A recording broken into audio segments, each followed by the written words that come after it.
Hello everyone, this is JD from Benchmark, and today I'm going to show you how to create and annotate angular measurements in MicroSurvey CAD. To get started, first go up to the top and click Annotate.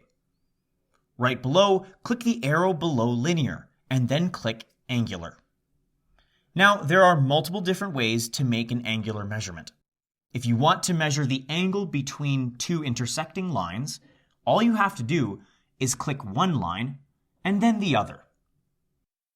Notice that the annotation is following my cursor around. Just choose a suitable place for it and click to finish. We can also measure the included angle of any arc. Go up to the top and click Angular again, and next click any arc you wish to measure. As before, click again to place the annotation. Finally, you can measure a custom angle by clicking Angular and then hitting Enter to specify an angle.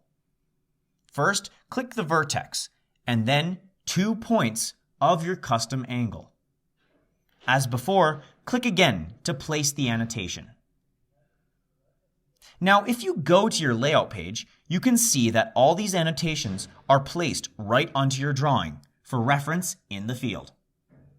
And that's about it. Please consider liking and subscribing. It really helps us out. And if you have any questions about this video or about any others on our YouTube channel, please give us a call at 1-888-286-3204 or visit our website at bench-mark.ca.